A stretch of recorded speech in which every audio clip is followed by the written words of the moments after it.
بسم اللہ الرحمن الرحیم ومن آیاتہ یریکم البرق خوفا وطمعا وینزل من السماء ماء فيحيي به الأرض بعد موتها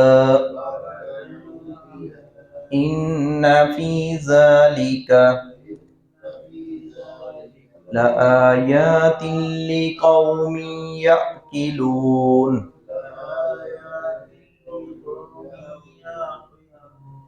خالق کائنات تسلسل کے ساتھ ان آیات کریمہ میں اپنی آیات اور نشانیوں کا تذکرہ فرما رہا ہے اللہ رب العزت۔ انہی نشانیوں میں سے اللہ رب العزت نے بادل کے چمکنا اور بارش کا برسنا اس کا تذکرہ کیا ہے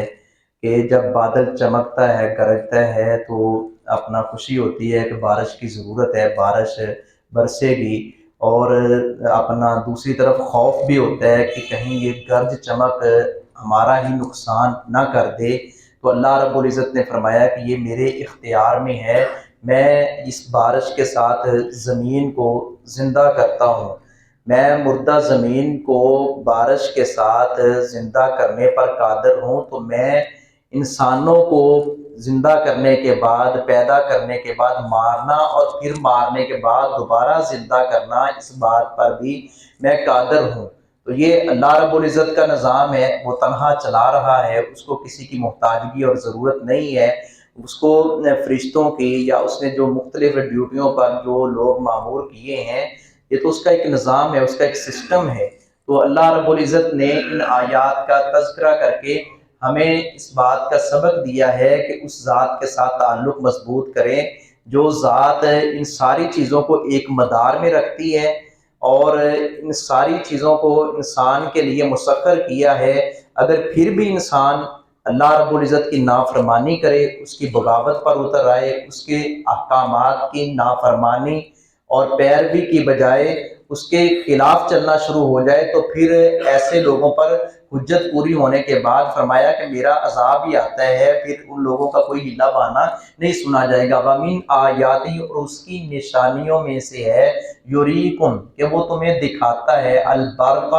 بجلی، برق بجلی، وہ بجلی جو آسمان پر بادل کی صورت میں گرجتی ہے، چمکتی ہے، خوفاً ڈرانے، وطمعاً اور امید دلانے کے لیے، کہ ایک طرف اس بجلی کا ڈر بھی ہوتا ہے، خوف بھی ہوتا ہے کہ کہیں اس سے نقصان نہ کوئی ہو جائے، فصلوں کا، جانوروں کا یا انسان کا خود اپنا ہی، اور اسی طرح امید یہ ہوتی ہے کہ اب یہ بادل آیا ہے تو بارشیں برسے گی۔ بلکہ وہ روایت مجھے یاد آ گئی کہ نبی اکرم صلی اللہ علیہ وسلم نے فرمایا کہ اپنانا، آپ صلی اللہ علیہ وسلم جب ایسے بارش کا سماں بن جاتا آپ پریشان ہو جاتے۔ صحابہ کرام نے کہا اللہ کے رسول، لوگ تو خوش ہوتے ہیں کہ بارش برسے گی اور موسم بڑا اچھا اور خوشگوار ہوگا، کھیت لہلہائیں گے، جانوروں کے اندر جان آئے گی، انسانوں کو ضرورت ہے، اس کے بڑے فوائد ہیں۔ تو نبی اکرم صلی اللہ علیہ وسلم میں یہ بادل کا گرجنا اور اس طرح چمکنا، ایک قوم ایسی تھی کہ ان کو ایسے ہی وہ اس خوشی میں مبتلا تھے، خوش فہمی میں تھے، تو وہی بادل گرجنا، وہی بجلی کی چمک ان کے لیے وبال جان بن گئی، ان کے لیے عذاب کا باعث بن گئی۔ وہی بادل گرجے چمکے اور وہ بستی جو ہے وہ تہس نہس ہو گئی۔ تو اس لیے آپ صلی اللہ علیہ وسلم نے یہ بارش کی دعائیں، ہواؤں کا تیز ترین بہت زیادہ طوفانی شکل اختیار کر جانا، اور پھر اسی طرح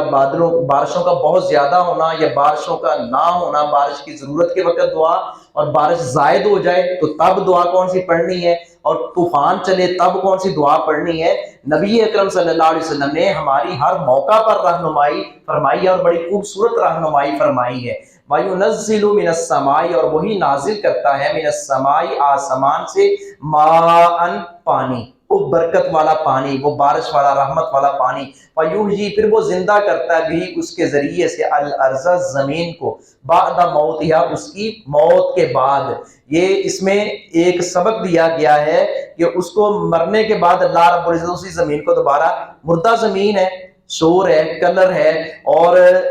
اپنا وہ زمین بظاہر اس کے اندر کچھ نظر نہیں آ رہا کہ یہاں کھیت لہلہائیں گے اور یہاں لوگ آباد ہوں گے، اس طرح کی کوئی صورت نظر نہیں آ رہی، لیکن اللہ رب العزت اس میں جان ڈالتا ہے۔ اور یہ اللہ رب العزت نے اشارہ کیا ہے، اس بات سے مثال دی ہے کہ سمجھ جانا چاہیے کہ انسان کو بھی میں زندہ کرنے پر دوبارہ قادر ہوں۔ ان فی ذالک بلا شبہ اس میں لآیات، البتہ عظیم نشانیاں ہیں، لقوم ان لوگوں کے لیے یعقلون جو عقل رکھتے ہیں، وما علیہ الا البلاغ۔